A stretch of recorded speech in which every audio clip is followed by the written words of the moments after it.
Assalamu alaikum, dear viewers. Today we will see activity 4.2.2 and it's from the English textbook of class 9, and for this you can open at page 49. Here is that is to say, in this activity you will find some questions for you. Look at the questions. Here is our activity.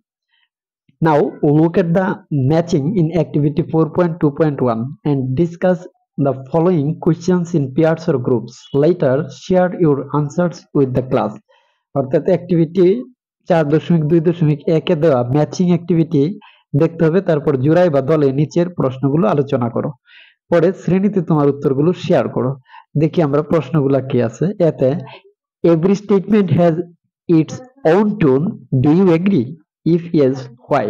অর্থাৎ প্রত্যেকটি statement বা বিবৃতির নিজস্ব সুর বা স্বর আছে, তুমি কি এতে একমত বা রাজি, বা তুমি কি বিষয়টিতে একমত পোষণ করো? যদি হ্যাঁ হয় তাহলে কেন? Do you think authors convey their own moods or feelings through their writings? তুমি কি মনে করো লেখকরা তাদের লেখার মাধ্যমে নিজেদের ভাব এবং অনুভূতির প্রকাশ ঘটান? Explain your answers with an example. একটি উদাহরণের সাথে তোমার উত্তরটা ব্যাখ্যা করো। হোয়াইল ডুইং দ্য অ্যাক্টিভিটি, যখন কাজটি করছো, how do you identify the writer's mood or feelings in the statement? এই বিবৃতিতে লেখকের মনোভাব বা অনুভূতি তুমি কিভাবে চিহ্নিত করতে পারছো? Have you ever experienced the tone of the writer while reading any text or literary work? কোনো লেখনী বা কোনো সাহিত্যিক কর্ম পড়ার সময়ে তুমি কি লেখকের কোনো স্বরের অভিজ্ঞতা অর্জন করেছো কখনো? অর্থাৎ তুমি কোনো লেখা পড়ার সময় অথবা কোনো সাহিত্যকর্ম পড়ার সময় লেখকের যে সুর, কথার যে স্বরভঙ্গি বা সুর, সেটা কি তুমি কখনো অভিজ্ঞতা অর্জন করছো বা বুঝতে পেরেছো? যদি বুঝতে পেরে থাকো, describe with an example how you know the writer's tone, তাহলে সেটা একটু উদাহরণের সাথে বর্ণনা করো কিভাবে তুমি জানতে পেরেছো লেখকের সুর। তাহলে এই প্রশ্নগুলোর উত্তর আমরা খুঁজবো in our today's class.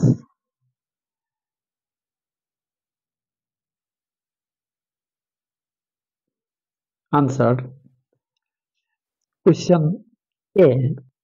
এখানে এ আমাদের প্রশ্নটা ছিল যে প্রত্যেকটি every statement has its own tone, do you agri?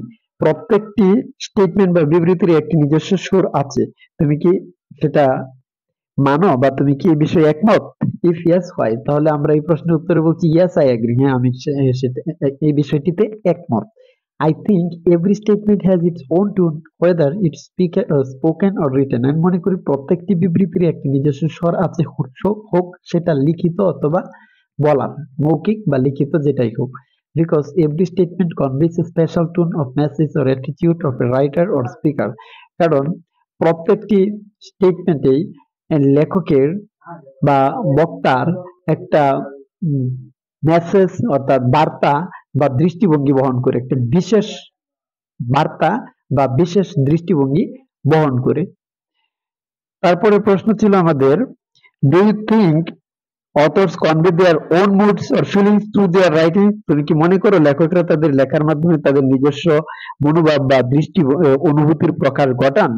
আমরা মনে করি অবশ্যই। এই জন্য উত্তরে আমরা লিখেছি of course I think authors convey their own moods. অবশ্যই আমি মনে করি লেখকরা তাদের নিজস্ব ভাব এবং অনুভূতির প্রকাশ ঘটান থ্রু দেয়ার রাইটিংস, তাদের লিখনির মাধ্যমে।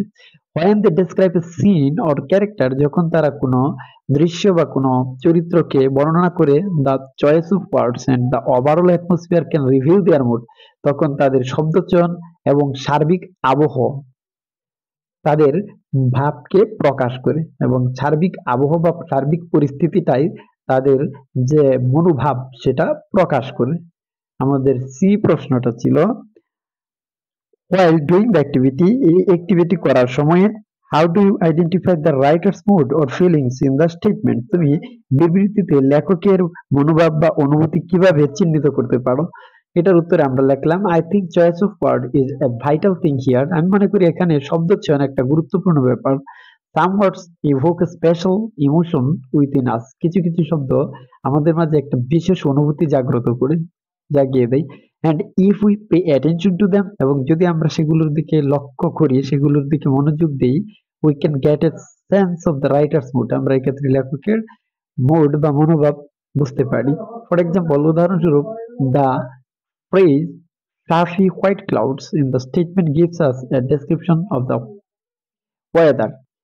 উদাহরণস্বরূপ, এই যে ফ্লাফি হোয়াইট ক্লাউডস, এই ফ্রেজ বা শব্দগুচ্ছটি আমাদেরকে আবহাওয়া সম্পর্কে একটি বর্ণনা দেয়। ফ্লাফি হোয়াইট ক্লাউডস মানে হচ্ছে সাদা পুঞ্জীভূত তুলার মতো মেঘ, সেটা আমাদের একটা ওয়েদার কন্ডিশন সম্পর্কে ধারণা দেয়। তারপরে আমাদের চতুর্থ প্রশ্ন ছিল, have you ever experienced the tone of the writers while reading any text or literary work? অর্থাৎ কোন লেখা বা কোন সাহিত্যিক কর্ম পড়ার সময় তুমি কি কখনো কবিদের বা সাহিত্যিকদের বা লেখকদের টোন বা সুর বুঝতে পেরেছো?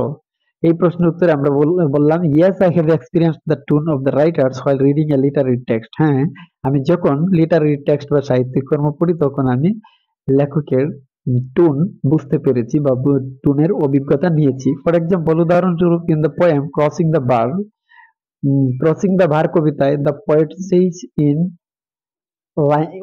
এ লাইন, ইন এ লাইন, উদাহরণস্বরূপ ক্রসিং দ্য বার কবিতায় কবি একটি লাইনে বলেছেন, when I have crossed the bar, যখন আমি বাধাটা অতিক্রম করব। এই যে লাইনটা ইউজ করেছেন কবিতায়, ক্রসিং দ্য বার কবিতার এটা সর্বশেষ লাইন। তো থ্রু দিস স্টেটমেন্ট, এই স্টেটমেন্টের মাধ্যমে I have understood the tone of living the earth, আমি পৃথিবী ত্যাগ করার যে টোন বা পৃথিবী ছেড়ে যাওয়ার বা পৃথিবী থেকে প্রস্থান করার যে সুর, সেটা বুঝতে পারলাম লেখকের। মানে এই বিবৃতির মাধ্যমে লেখক পৃথিবী থেকে প্রস্থান নেবেন এই সুর ধ্বনিত করছেন, এই সুর ধ্বনিত হচ্ছে। Thank you.